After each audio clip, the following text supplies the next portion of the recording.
सूचना केवल हमारे विचार हैं, वित्तीय सलाह नहीं। निर्णय लेने से पहले खुद शोध करें। किसी भी लाभ या हानि के लिए हम उत्तरदायी नहीं हैं।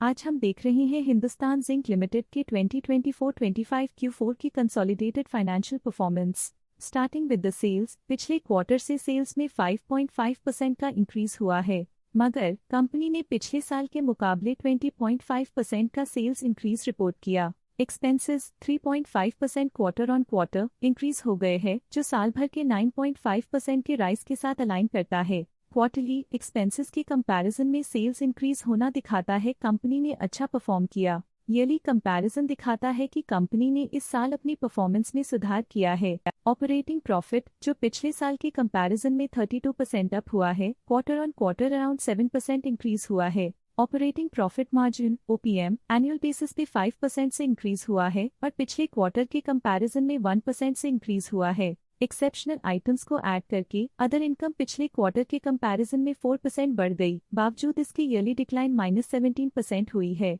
इंटरेस्ट एक्सपेंसेस पिछले क्वार्टर से -12% डाउन हुआ, लेकिन ईयर ओवर ईयर डिक्रीज -4% हुआ है। डिप्रिशिएशन कॉस्ट में 12% का क्लाइम देखने को मिला और ईयरली बेसिस पे 8% का इंक्रीज देखा गया। प्रॉफिट बिफोर टैक्स एनुअली 39% बढ़ा, लेकिन प्रीसीडिंग क्वार्टर से 7% बढ़ा है। इस साल कंपनी ने 25% टैक्स पे किया और क्वार्टरली कंपनी ने 20.5% टैक्स पे किया है। नेट प्रॉफिट ने ईयर ऑन ईयर 47.5% का इंक्रीज दिखाया, लेकिन लास्ट क्वार्टर से 12% का इंक्रीज हुआ है। इस क्वार्टर में कंपनी का परफॉर्मेंस ठीक रहा, ऑपरेशनल एफिशिएंसी में कुछ सुधार हुआ है। वहीं अगर एनुअल एनालिसिस की बात करें तो इस साल कंपनी का परफॉर्मेंस काफी अच्छा था। अर्निंग्स पर शेयर EPS में साल भर में 2% का इंक्रीज देखा गया, लेकिन क्वार्टरली में 12% की बढ़ोतरी भी नजर आई। इस क्वार्टर में कंपनी का EPS ठीक रहा, ऑपरेशनल एफिशिएंसी में कुछ सुधार हुआ। हिंदुस्तान जिंक लिमिटेड के फाइनेंशियल स्नैपशॉट को रिव्यू करते हुए कुछ मुख्य ट्रेंड्स सामने आए हैं जो कंपनी की परफॉर्मेंस पे रोशनी डालते हैं। मार्च 2023 से मार्च 2025 तक हिंदुस्तान जिंक लिमिटेड की फाइनेंशियल जर्नी में सबसे पहले बात करते हैं सेल्स की। इस साल सेल्स में 18% की वृद्धि हुई है और पिछले 3 सालों में 2% की वृद्धि हुई है, जो एक निरंतर अपवर्ड ट्रेंड को दर्शाता है।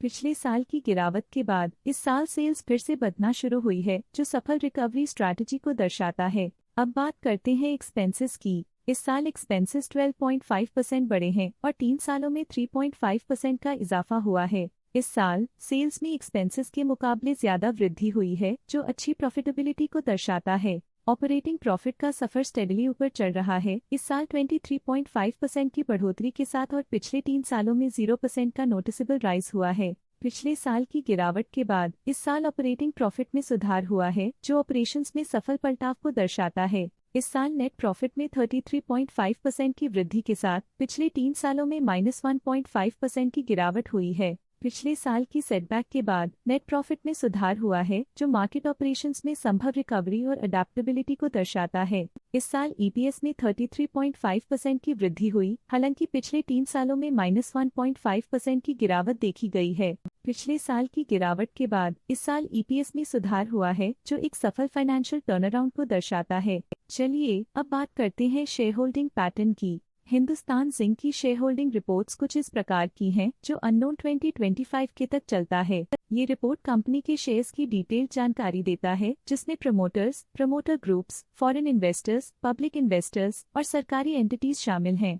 पब्लिक हेल्थ शेयर्स का परसेंटेज 2024 के दिसंबर में 3.15% से 2025 के में 3.1% तक डिक्रीज हो गया। इस डिक्रीज से साफ है कि इस टाइम पीरियड में कंपनी में पब्लिक का हिस्सा डिक्रीज हुआ है। जब कंपनी के शेयर्स का अधिकतम हिस्सा प्रमोटर्स, FII, DII या गवर्नमेंट के पास होता है, तब ये माना जाता है कि कंपनी मजबूत हाथों में है, जो स्थिरता और मजबूत समर्थन को दर्शाता है और इस मार्केट की स्थिरता बनी रहती है। DII, डोमेस्टिक इंस्टीट्यूशनल इन्वेस्टर्स, ने अपना शेयर होल्डिंग दिसंबर 2024 में 4.12% से 2025 में 4.14% तक इंक्रीज किया। ये बताता है कि डोमेस्टिक इंस्टीट्यूशंस ने कंपनी में अपना इंटरेस्ट 0.02% तक इंक्रीज किया है। FII, फॉरेन इंस्टीट्यूशनल इन्वेस्टर्स, ने अपना शेयर होल्डिंग दिसंबर 2024 में 1.39% से 2025 में 1.42% तक इंक्रीज किया। ये बताता है कि फॉरेन इंस्टीट्यूशंस ने कंपनी में अपना इंटरेस्ट 0.03% तक इंक्रीज किया है। ये था कंपनी का करंट शेयर होल्डिंग पैटर्न। अब नजर डालते हैं हिंदुस्तान जिंक के स्टॉक रिकमेंडेशन पे। लॉटस स्टॉक का करंट प्राइस 499.85 रुपीस चल रहा है। मोतीलाल ओसवाल ने स्टॉक की होल्ड रिकमेंडेशन दी थी। उन्होंने स्टॉक का टारगेट प्राइस 460 का अनुमान लगाया था। रिकमेंडेशन के समय स्टॉक का प्राइस 445.3 चल रहा था, जो करंट प्राइस से 1.6% डाउन है। आज के लिए फाइनेंशियल सेक्टर में इतना ही। देखने के लिए धन्यवाद। स्टॉक लेटेस्ट न्यूज अपडेट के लिए चैनल को सब्सक्राइब करें और वीडियो को लाइक एंड शेयर करें।